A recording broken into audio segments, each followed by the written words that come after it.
ఎమ్మెల్యేతో కలిసి రోడ్డు ప్రారంభించాడు ఈయన వెళ్ళి అని రాసి ఉంది. అంటే వైసీపీ ఎమ్మెల్యే ఎంపీ కలిసి అభివృద్ధి చేయకూడదు ఈ ప్రాంతాన్ని. టీడీపీ ఎంపీ కలిసి నేను వద్దనుకుంది పార్టీ.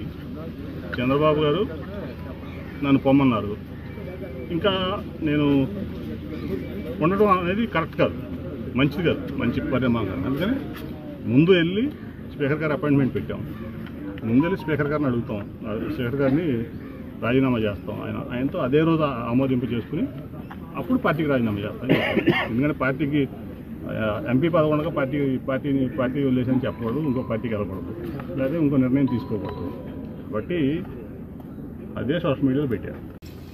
ఇప్పుడు నేను ఏది చేసినా వెరీ ట్రాన్స్పరెంట్గా చేస్తున్నాను, అర్థమైందా? ఎప్పుడే నిర్ణయం తీసుకున్నా పొద్దున్నే తెల్లవారున 4:30కి పోస్ట్ ఉంటుంది, చూసి దాన్ని మీరు చేసుకోండి. అంతేగాని కొత్త క్వశ్చన్ అడగదు. చెప్పాలని చెప్పే కదా, దాంట్లో వెరీ క్లియర్గా ఉంది. వెళ్ళి లోక్సభ స్పీకర్ గారు అపాయింట్మెంట్ అడిగి ఆయన అపాయింట్మెంట్ ఇవ్వగానే లోక్సభకు రాజీనామా చేసి ఆ తర్వాత పార్టీకి రాజీనామా చేస్తాను.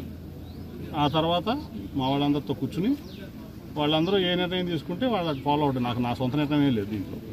మా వాళ్ళందరూ ఏం చేయమంటే, ఇప్పుడు 4 రోడ్లు ఉంటాయి, ఏ రోడ్లోంచి వెళ్దామంటే డెస్టినేషన్కి మా వాళ్ళు ఏది నిర్ణయిస్తే మా వాళ్ళంతా కలిసి, ఎందుకంటే అందరిని క్యారీ చేయాలి కదా, నేను నా ఒక్కడి నిర్ణయం కాదు కదా. నేను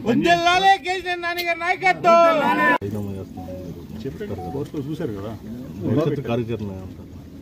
చెప్తాను కంగారు ఎందుకు. ఇప్పుడు నాకు అంటే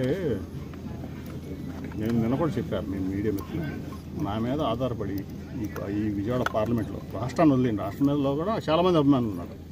ఎందుకంటే కేశినేని ట్రావెల్స్ అభిమానులు ఉన్నారు, బ్రాండ్ అభిమానులు, కేశినేని నాని అభిమానులు ఉన్నారు, అలాగే ఎంపీ నాని అభిమానులు ఉన్నారు. అర్థమైందా?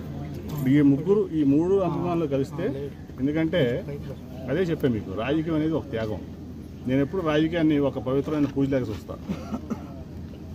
రాజకీయంలో ప్రజాసేవ నిస్వార్థంగా చేయాలంటే చాలా త్యాగం అవసరం. ఇప్పుడు మొండితో జగన్మోహన్ అన్నాడు, ఆయన పల్మనాలజిస్ట్. మన కరోనాలో కొన్ని 100 కోట్లు సంపాదించారు ఒక పల్మనాలజిస్టు ఈ దేశంలో. నాకు తెలుసు ఈయన కరప్షన్ చేయాల్సిన పని లేదు. ఆయన ప్రాక్టీస్ అయిన సరిగ్గా చేసుకుంటే ఈయన కుటుంబం 100 తరాల సరిపడా సంపాదించగలడు. ఈయన ఓన్లీ ప్రాక్టీస్తో, అవినీతి చేయకుండా. ఎందుకు వచ్చాడు? ఎందుకు మనం ఒకళ్ళ మీద అనంతరం బురద తలుతున్నాం? తప్పది. దొంగే అందరినీ దొంగ అంటూ ఉంటాడు.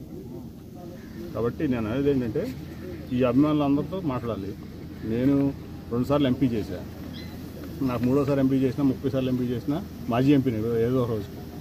నేను ఇవాళ పనిచేసేది ఏంటంటే, గత 2.5 ఏళ్ల క్రితమే చెప్పాను మా వాళ్ళందరికీ, నేను విరామం తీసుకుంటాను ఇంకా ఈ టర్మ్ తర్వాత. అంటే మా వాళ్ళు ఎవరు ఒప్పుకోలే. నాకు నచ్చట్లేదు కొన్ని పరిస్థితులు.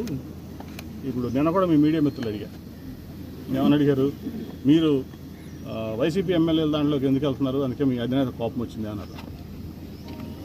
అంటే నిన్న అదే చెప్పాను, రేవంత్ రెడ్డి గారును ప్రధానమంత్రి గారు మనం కలిశారు.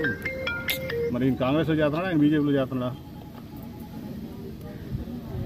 చాలామంది కేంద్ర మంత్రులు వస్తారు, అన్ని పార్టీలకు కలుస్తాం. లేకపోతే కొన్నిసార్లు మేము వెళ్తే కేంద్ర మంత్రులు కలుస్తాం, ఇక్కడ నుంచి ఏ పార్టీ అయినా. సో నిన్న పొద్దున కూడా చూశాను ఈనాడులో, ఎక్కడ మొన్న అనుకుంటా, ఎక్కడ వైసీపీ ఎమ్మెల్యేతో కలిసి ప్రారంభోత్సవంలో పాల్గొనే ఎంపీ కేశినేని అనుకుంటున్నా. నిన్న గుర్తురాట్లే నాకు. సరే, నేను అనేది ఏంటంటే, ఆ రోడ్డు PMJC రోడ్డు నేను కేంద్రం నుంచి శాంక్షన్ చేయించా ఎమ్మెల్యే గారి రిక్వెస్ట్ మీద. అలాగే ఇక్కడ రిక్వెస్ట్ మీద, ఎమ్మెల్యే గారి రిక్వెస్ట్ మీద నేను రోడ్లు ఇస్తున్నాను.